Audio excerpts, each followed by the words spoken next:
let's get into the Celebrity Traitors. So 6.5 million people tuned in to watch it last night. Rod, who do you think the standout celebrity was? Oh, far and away, Alan Carr. I think most people will agree with that. He is just an absolute delight in it. Like, we know him as someone that comes out with a lot of really witty one-liners, and he does the same in this throughout, more than anybody else. And, you know, I think he's a real one to watch to win it. I'm going to stick my neck out and say that after one episode. But yeah, I think Alan Carr could win it. It was quite funny how he just crumbled instantly, basically, Yes. and said, oh, well, if I was a traitor, I'd be sweating and I would bring loads of attention to myself. And it's like, yeah, you did exactly that. So. Yeah, 100% he did that. And also the funniest thing was that he was talking to the other traitor, or one of the other traitors, and he's just chatting like we are now, like pss, pss, and it's like, and she's going, I think you need to just keep it a bit more on the down low, otherwise this is not going to work. And she was absolutely right. It was Cat Burns. Cat Burns. Yeah, and then all of a sudden he's going, oh, am I talking too loud? And everyone in the world's watching it going, 6.5 million people are going, yes, shh, you know. He's brilliant in it, though. He's brilliant. I have to disagree. And he's absolutely a scene stealer, but he is doing way too much. Surely they're going to find him out, aren't they? Like, surely they're going to realise that he's a traitor. You would think so, but it's almost like hiding in plain sight. Yes. If you're a traitor, you keep everything on the down low, but you don't sort of seem to be a traitor, and that's exactly. It's like a double bluff. He's either a bit daft or incredibly clever. I don't know which it is. Maybe a bit of both. Yeah, probably. I just think that we're going to also see some rising stars from it. Like Nick Mohammed, he's so clever, and the way he solved those problems in the challenge. And I googled it. I was like, oh yeah, he's an Oxford student, and like I know he's already a very established actor, but I do think that they're all going to gain some new fans from it as well. I felt so sorry for Claire Balding in that first task as well when she mucked up. Did you just think it was funny? I was like, this is so funny because she seems like a really intelligent woman, and then I was like, why did you do that? Why are you being such a fool?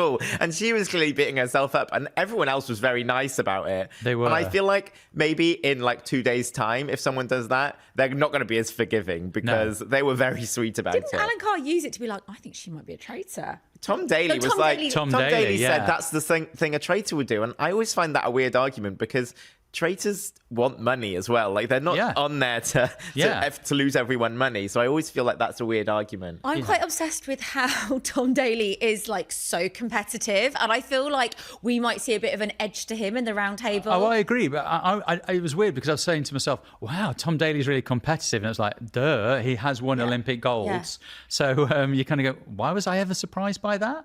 But I think Tom will be one of the more interesting ones, you know. But the thing I find interesting is that there's certain people in that group already, I don't know if you two agree, who are just going to fall into the background. I think they're going to be a bit like cannon fodder.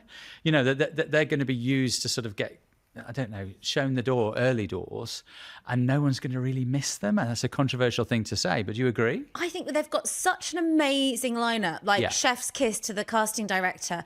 It's really hard for all of those stars to shine. Obviously, the bigger personalities are going to come through.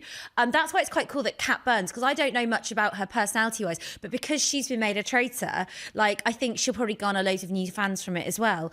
Charlotte Church seems to be kind of very earnest and working really hard, but I wonder if, like, she's almost coming across as quite serious, isn't she?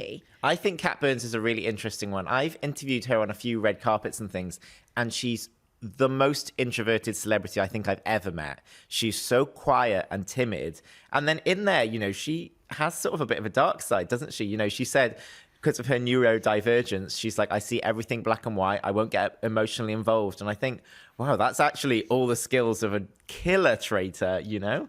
It'll be interesting to see how she gets on. Also, I think it's so funny that like how some of their personalities are just like how they come across on screen and in their careers. Like Paloma Faith, like she's in her 40s, but she's so playful. She's like a schoolgirl, isn't she? Yeah, and she kind of 100%. like, she does come across like that. Because I thought she just had a bit of a like mockney playful persona just for like her pop career. But no, she's actually like that, which is quite refreshing, isn't it? Yeah. Obviously, it's the first celebrity series of the Traitors. And I feel like I was unsure how it would go down, even though the casting is great. How do you think it's gone down with viewers? I think it will go down with viewers very well. I mean, it's hard to say after one episode, but I think that they will quickly go, okay, this could have been dreadful, but it's actually really rather good. But I think the intrigue will come later down the line, because I think there's going to be a divide. In fact, I've heard that this is what happens.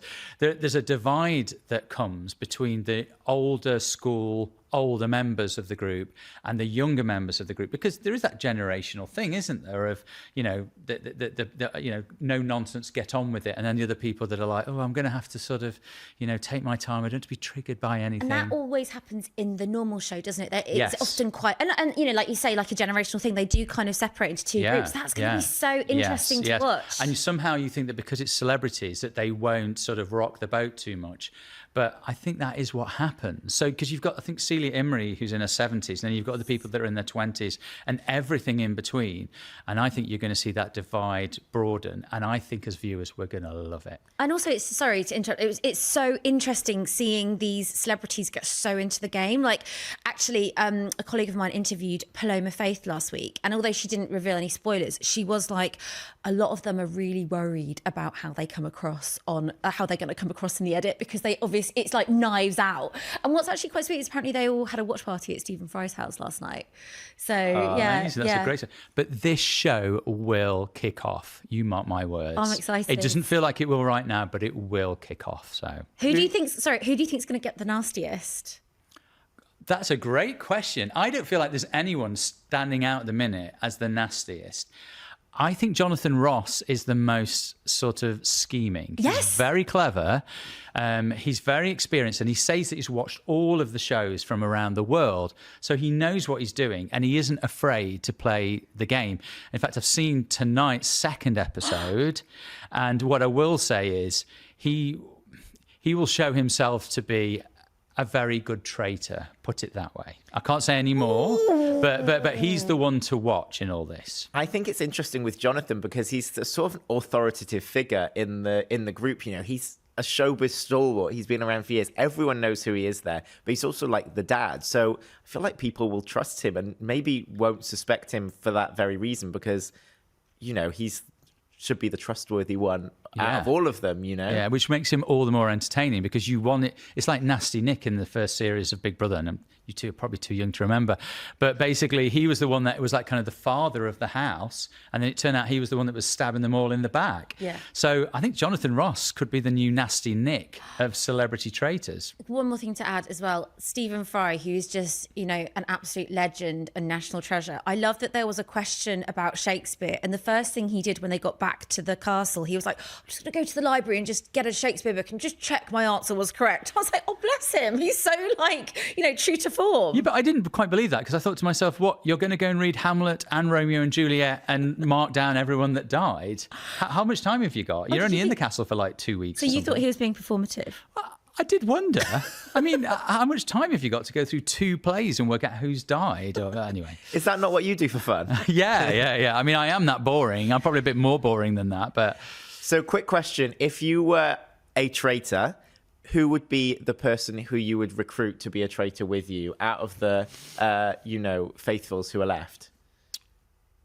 So I can't pick someone who's already a traitor? No, if you are Alan Carr, Jonathan Ross and Cat Burns, who are you recruiting next? That's a really good question. I know who I would recruit.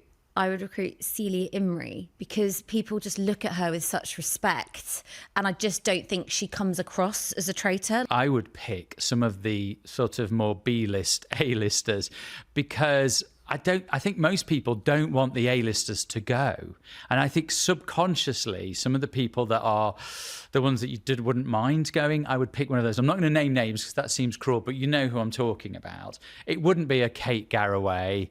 It wouldn't be a Tom Daley. It certainly wouldn't be a Tom Daley, because I think a lot of people are going to get very suspicious, because someone who's that competitive draws a lot of attention to themselves. So Tom Daley is the last person I'd pick, put it that way. It's always a shame with a celebrity reality show like this that people actually get voted off early, because I just know that there's going to be people who I really want to see, funny scenes from go early. I'm like, I'll be devastated if Alan Carr gets found out first as a traitor, because I want to see him on screen for the next 4 weeks. Oh, yeah, totally. But I mean, I suppose that's also the good thing about it is that anyone could go.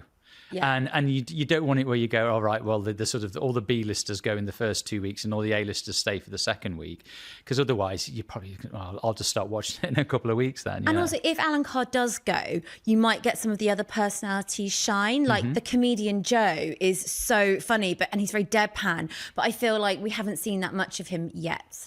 Although he's the favourite to win. Oh, is he? Yeah, but I find that mystifying as well, because it's like, well, what's that based on? We haven't even seen him on the show. And it's not like he's as famous a stand-up star as, say, like Alan Carr. And yet he's the favourite to win. I do find it very odd. And Stephen Fry is the least favourite to win, if that makes sense. So... strange. I also love that there's no audience interaction. Like, it's not even based on their fan bases. It's all on how they played the game. So, yeah. Already obsessed, clearly. Yeah, me too.